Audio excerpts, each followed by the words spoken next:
আহ খাওয়াটা একটু বেশি পরিমাণে হয়ে গেছে।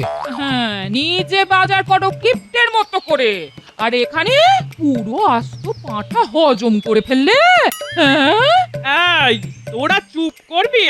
জামাই মানুষ, যত খাবে ততই আমার তৃপ্তি। তবে জামাইবাবুর খাওয়া কিন্তু আগের থেকে কমে গেছে। তা বটে, আগে হলে মনে হয় পাঁঠার শিংও খেয়ে নিত। নিন নিন জামাইবাবু, এবার পান খান, তারপর একটু নিদ্রা দিন। সে তো বটেই, সে তো বটেই। হ্যাঁ, ঘুমে আমার চোখ একেবারে টেনে আসছে। তবে কিনা আমাকে তো যেতে হবে, ওই নবাব আসছে তো। না না, তোমার বোন আরো দুদিন থাকুক না। হ্যাঁ, আমাকে যেতেই হবে, বুঝলে? অন্ধকার হতে এখনো দেরি আছে, রাতে তো ঘুম হবে না, অনেক দূর পথ যেতে হবে। আমি একটু জিরিয়ে নি একটু খাতির, না হলে সারা বছর তো তোমার ওই মুখ ঝামটার সামনে জামাইয়ের খাতির বলে আর কিছু থাকে না গিন্নি। কি, আমি তোমাকে মুখ ঝামটা দিয়ে? না না না না না, তোমার মুখের বাণী আমার কাছে অমৃতের মতো।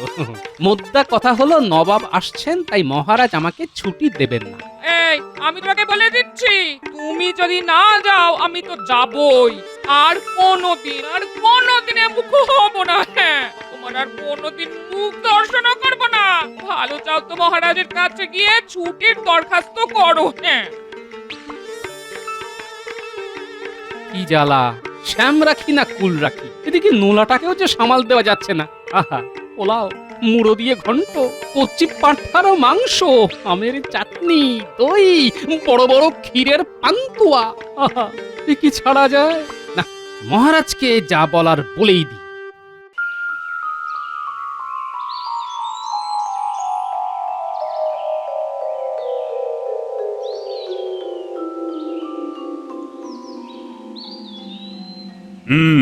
তোমরা সবাই জানো নিশ্চয়ই নবাব আসছেন পরশুর ঠিক পরের দিন। বুঝলে মন্ত্রী, আমাদের ব্যবস্থাপনায় যেন কোনো ত্রুটি না থাকে। মহারাজ, নবাবের আপ্যায়নের জন্য আমি ইতিমধ্যেই আপনার নির্দেশে নগরের সমস্ত জায়গা পরিষ্কার করার তদারকি করেছি। বেশ বেশ। নগরে কিছু জঞ্জাল জমে গিয়েছিল, তা দূর হয়েছে। মন্ত্রীমশাই কি নিজে জঞ্জাল খুঁজে বার করলেন? আহ গোপাল, তুমি আজ আবার বাজে কথা বলতে শুরু করেছো। সবাই সবার কাজ ঠিক মতো করে, তুমি বরং হে হে, মন্ত্রীমশাই, আমার কাজ আমি তো ঠিক মতোই করি, তাই না মহারাজ? তা রাজ্যতীষী, তুমি বলো তো, নবাবের আসার সময় সবকিছু ঠিক থাকবে তো? মহারাজ, আপনি বিচলিত হবেন না, সময় এখন শুভ, তাই নবাব এলেও আপনার কোনো সমস্যা হবে না। বেশ বেশ। তা বিজ্ঞানী, তোমার গবেষণায় নতুন কিছু আবিষ্কার করলে নাকি? মানে নবাব দেখলে ভারী খুশি হতেন। আগে মহারাজ, আমি নতুন কিছু আবিষ্কার করতে পারলে তো সবার আগে আপনাকেই দেখাবো। জানি জানি বিজ্ঞানী। তার মানে তোমার কাছে এই মুহূর্তে নতুন কিছু নেই? আমি দিনরাত গবেষণা করছি মহারাজ, আশা করছি দু একদিনের মধ্যে নতুন কিছু আবিষ্কার করতে পারবো। বাহ বাহ বাহ। মহারাজ, আমরা নবাবের জন্য প্রস্তুত, আপনি চিন্তা করবেন না। আমি নিজে নবাবের অভ্যর্থনায় থাকছি। আমার একটি আর্জি আছে মহারাজ। বলো বলো শুনি। মহারাজ, আমার একটি অনুরোধ আছে সভাকবির জন্য। বেশ তো, শুনি তাহলে।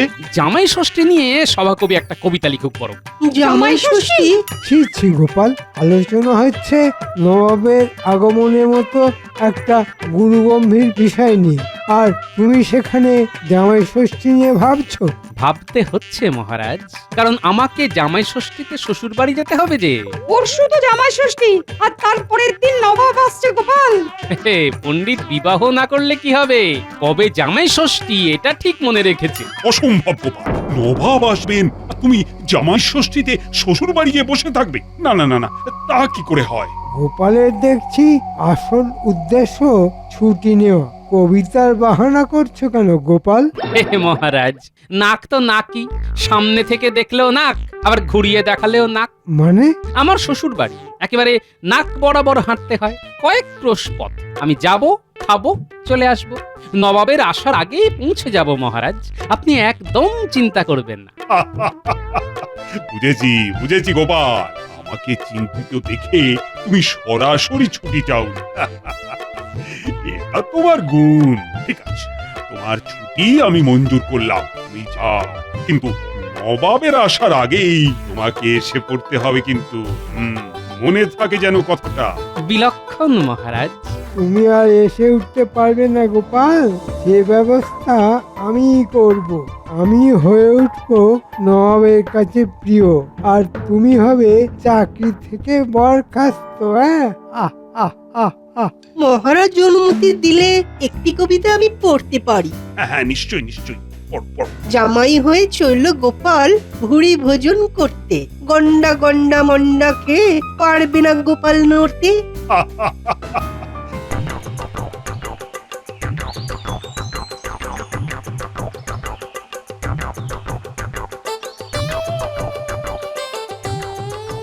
এই পুটি, টেপা, ন্যাপলা, গুলটে, কি করছিস তোরা? এদিকে আয়, এদিকে আয়। কি বলছো দাদু?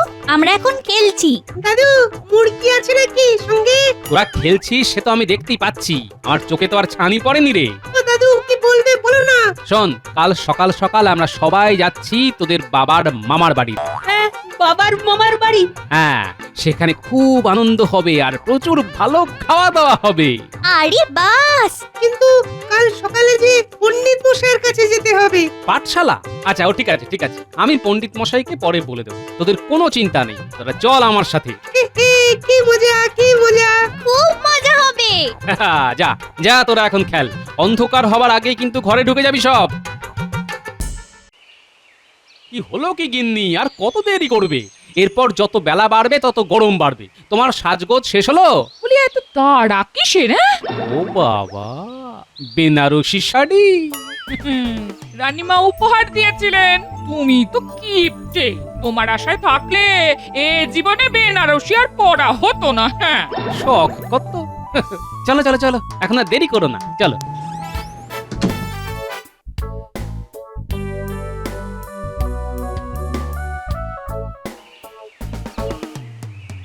এই যে টাপা, গুলটে, পুটি, নাপলা, তোরা সব তৈরি তো? হ্যাঁ দাদু। তাহলে আর দেরি কেন, এই বেলা রওনা দেওয়া যাক। উঠে পড়, উঠে পড়, উঠে পড়। দুগা দুগা।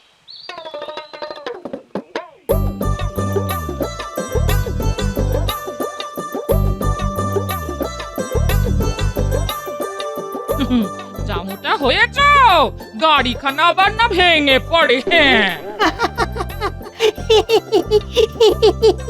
তুমি একটু কম কথা বলো গিন্নি, তোমার কথা শুনে না গরুরা খেপে চলে যাবে। তখন তুমি গাড়ি টানবে।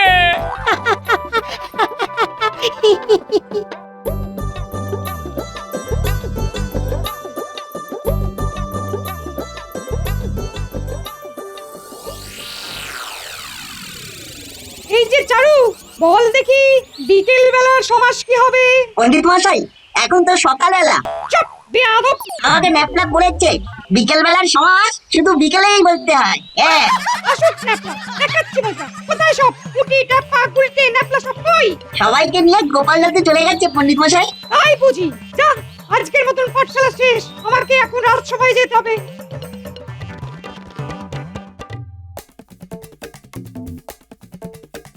মহারাজ, আমি একটি নির্দিষ্ট অভিযোগ আপনাকে জানাতে চাই। কেন পণ্ডিত, কি হয়েছে? গোপাল ছুটি নিয়ে জামাই ষষ্ঠীতে তার শ্বশুর বাড়ি গেছে, এক্ষেত্রে আমার কিছু বলার নেই। না, স্বয়ং মহারাজ গোপালকে ছুটি দিয়েছেন। কিন্তু গোপালের নাতি নাতনি যারা আমার পাঠশালায় শিক্ষা নিতে আসে, তাদের ছুটি দেওয়ার অধিকার নিশ্চয়ই আমার। তাই তো মহারাজ, আমি তাদের গুরু মশাই।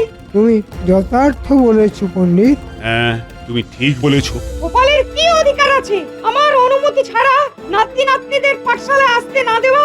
তো কেন কেন তারা কেউ চায়নি কেন পাঠশালায়? না মহারাজ, তারা কেউ আসেনি, এতে ওদের শিক্ষা লাভে বিঘ্ন ঘটলো। তাদের যদি শরীর খারাপ থাকে তাহলে কোনো প্রশ্ন ওঠে না মহারাজ।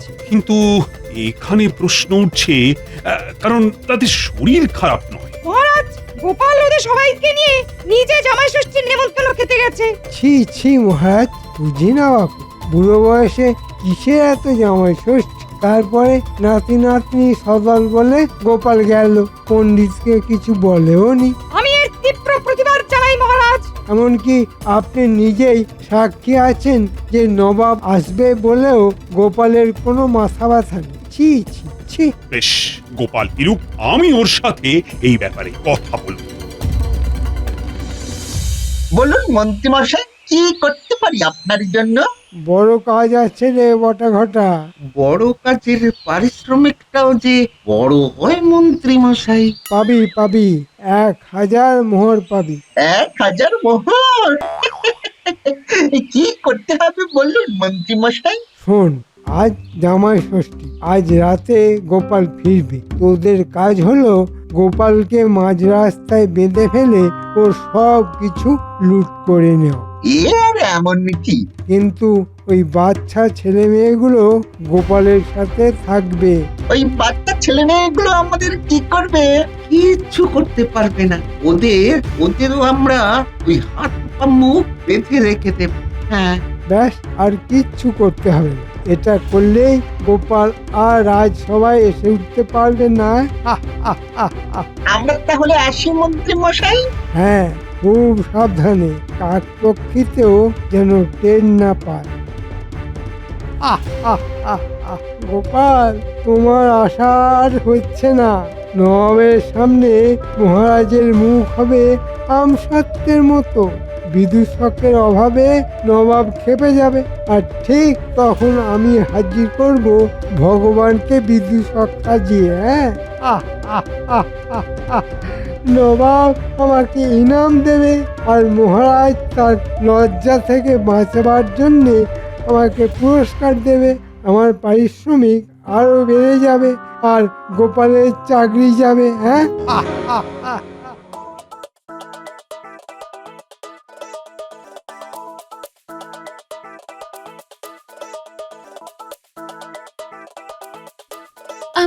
আমার স্বামীকে বাঁচান রানীমা, আমার স্বামীকে বাঁচান। ছি ছি, তোমার বরের এত আস্পর্ধা। মহারাজকে বললে এক্ষুনি চাকরি যাবে। ও ভুল করেছে, তার জন্য ওকে শাস্তি দিন, কিন্তু চাকরি থেকে বরখাস্ত করবেন না। আমি কোথায় যাব? তোমার স্বামী আগেও এরকম ভুল অনেকবার করেছে, এত শাস্তি পেয়েও শিক্ষা হয়নি। রানীমা, রানীমা, আপনার দুটি পায়ে পড়ি রানীমা, আপনি যেভাবেই হোক এইবারের মতো। এইবারের মতো মন্ত্রীর কি হবে আমি জানি না, তবে আমি মহারাজকে সব কথা জানাবো। তোমার কথাও বলবো। সত্য হোক, তুমি না বললে আমরা জানতেই পারতাম না এরকম ঘটনা যা ঘটতে চলেছে। আপনার অশেষ দয়া রানীমা, আপনার অশেষ দয়া। কিন্তু তার আগে গোপালকে বাঁচাতে হবে। নবাবের সামনে গোপালকে আসতেই হবে। তুমি এখন যাও, মন্ত্রীর সাথে কোন রকম এই বিষয়ে আলোচনা করবে না, তাহলে তুমিও কিন্তু ছাড় পাবে না বলে দিলাম।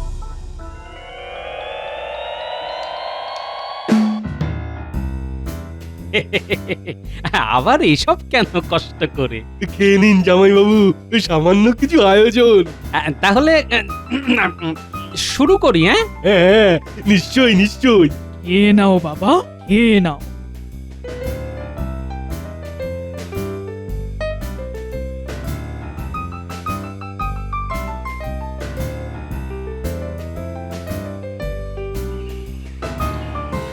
কি ব্যাপার রানী, এই সময় তুমি হঠাৎ ডেকে পাঠালে কেন? কিছু কি হয়েছে? অনেক কিছু হয়েছে মহারাজ। হ্যাঁ, অনেক কিছু? মহারাজ, গোপাল খুব বিপদে আছে। সে কি? আপনি যে কোনো উপায়ে গোপালকে বিপদ থেকে উদ্ধার করুন মহারাজ। কিন্তু আমি একজনকে কথা দিয়েছি। তুমি কথা দিয়েছো? কাকে? মানে গোপালের কিসের বিপদ? যে লোক গোপালের বিপদের কারণ, তাকে খুব বেশি শাস্তি দেওয়া চলবে না। কে সে? আপনার মন্ত্রী।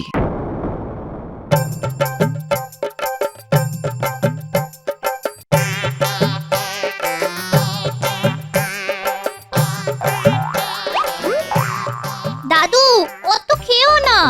দাদু, কত বড় বুড়ো খেতে পারবে? এই তোরা চুপ কর তো। জামাই কি আর তোদের মতন করছি? তোরা এসব পারবি না। বলি, আরো দুটো মুড়ো দেবো বাবা? হ্যাঁ, এই রে, আগে না, এখন কি আর সেই বয়স আছে? তবে ওই পোলাও আরেকটু খেতে পারি। নিশ্চয়ই নিশ্চয়ই বাবা, নিশ্চয়ই। মন্ত্রী এত কিছু চিন্তা করছে, বেশ, ওকে আমি উচিত শিক্ষা দেব। কিন্তু ওর দুই শয়তান বটার ঘটা ওরা তো চলে গেছে গোপালকে ধরবার জন্য। আমি এক্ষুনি 4 জন প্রহরীকে পাঠাচ্ছি গোপালকে সঙ্গে নিয়ে আসার জন্য। তুমি কিচ্ছু চিন্তা করো না রানী, গোপালের আমি কিচ্ছুটি হতে দেব না। হ্যাঁ, এইটুকু ভরসা আমি রাখি।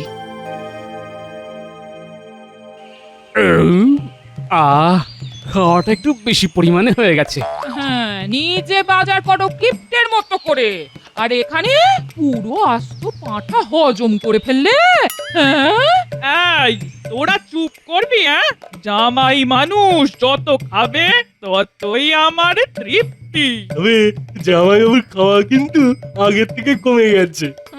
তা বটে, আগে হলে মনে হয় পাঁঠার শিংও খেয়ে নিত। নিন নিন জামাইবাবু, এবার পান খান, তারপর একটু নিদ্রা দিন। সে তো বটেই হ্যাঁ, ঘুমে আমার চোখ একেবারে টেনে আসছে। তবে কিনা আমাকে তো যেতে হবে, ওই নবাব আসছে তো। না, তোমার বোন আরো 2 দিন থাকুক না। হ্যাঁ, আমাকে যেতেই হবে বুঝলে।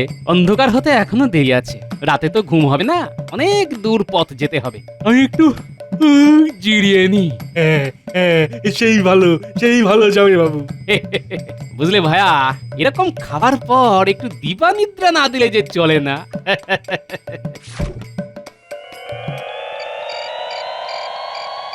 অনেক রাত হয়ে গেল, গোপাল ফিরলে তো এই পথ দিয়েই ফিরবে। এই পথ ছাড়া যে আর কোনো পথই নেই। তাহলে অপেক্ষা করা ছাড়া আর কোনো উপায় নেই। মন বলছে গোপাল এলো বলে। হ্যাঁ,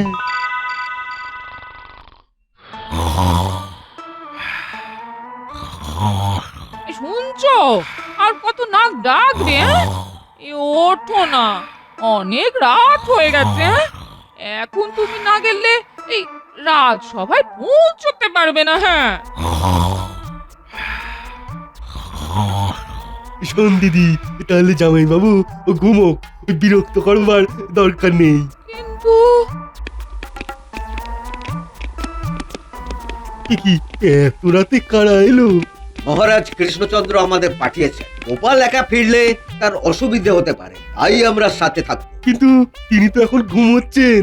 কিন্তু মহারাজ আমাদের বলে দিয়েছেন গোপাল যে অবস্থায় থাকবে সেই অবস্থায় তাকে নিয়ে আসতে হবে।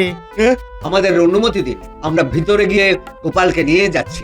বেশ, মহারাজের যখন হুকুম তখন আমি আর কি বলতে পারি। একে কাঁধে করে নিয়ে যাওয়া ছাড়া তো আর উপায় নেই। ও বাবা গো, বলি মরা মানুষ তো কাঁদে ওঠে, ও যে জ্যান্ত। উপায় নেই গিন্নিমা।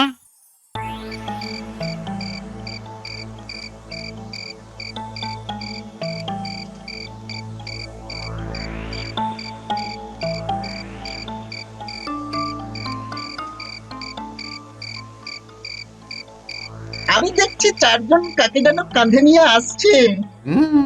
আরে ওই তো গোপাল। ঘটা, লাফিয়ে নাম, ওকে বাঁধতে হবে। আরে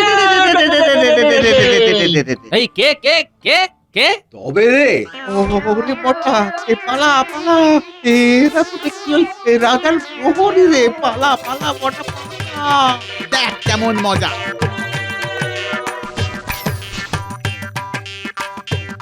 এবার চল রাজার কাছে, তোদের বিচার হবে। ওরে বাবা রে, আমাদেরকে ছেড়ে দাও। আমি কি স্বপ্ন দেখছি?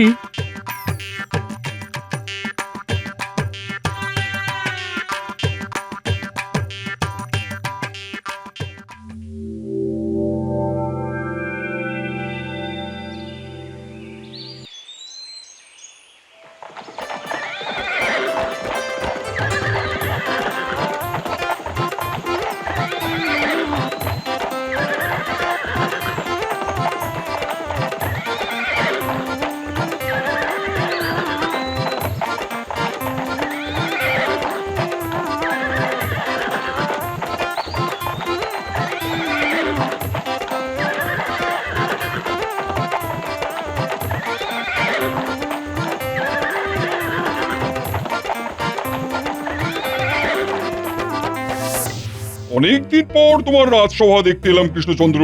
মন আজ বড়ই প্রফুল্ল। নবাবের আগমনে কৃষ্ণনগর ধন্য, স্বাগতম জানাই আমি সভাকবি নগণ্য। বেশ বেশ বেশ। আপনার জন্য আমার প্রাসাদের দক্ষিণ দিকের অতি মনোরম একটি শয়নস্থলের বন্দোবস্ত করেছি নবাব সাহেব। সে তো বুঝলাম, আমার খাতির যত্নে তুমি কোনো ত্রুটি করনি, কিন্তু গোপাল কোথায় তাকে যে দেখতে পাচ্ছি না। জামাই ষষ্ঠী খেতে গেছে নবাব সাহেব। আমরা অনেক বারণ করেছি যে আপনি আসবেন, অথচ গোপালের কোনো মাথা ব্যথাই দেখলাম না। তাই বুঝি? কি আর বলবো নবাব সাহেব, মহারাজ তো গোপালকে চাকরি থেকে এক প্রকার বরখাস্ত করেই দিয়েছে। আমি আপনার জন্য একজন নতুন ভালো বিদূষক নিয়ে এসেছি, আপনার মন আরো প্রফুল্ল হবে। গোপাল এদিকে এসো, এদিকে। মন্ত্রী, কৃষ্ণচন্দ্র আর গোপাল আমাকে সব বলেছে। তোমার শয়তানি মুর্শিদাবাদ অব্দি সবাই জেনে গেছে। আমার মন্ত্রী হলে তোমাকে আজকেই গর্দান নিতাম, কিন্তু তুমি কৃষ্ণচন্দ্রের মন্ত্রী, কৃষ্ণচন্দ্রই তোমার বিচার করুক। মহারাজ, আমাকে ক্ষমা করে দিন, আমাকে ক্ষমা করে দিন। ছি মন্ত্রী, তুমি শেষে দুটো ছেঁচড়াকে দিয়ে গোপালকে জব্দ করতে পাঠালে। কি বুঝছো গোপাল? আসলে আমি কাল এত খেয়েছি যে এখনো তার ঘোর কাটেনি। মন্ত্রীকেও কিছু খাওয়ানো উচিত, তাই নয় কি মহারাজ? ওকে বরং হাঁড়ি হাঁড়ি ঘোল খাওয়ানো হোক। যথার্থ বলেছেন নবাব সাহেব, আপনার জুড়ি মেলা ভার। আর তুমি হলে সেই ভাঁড় যার জুড়ি মেলে না। হ্যাঁ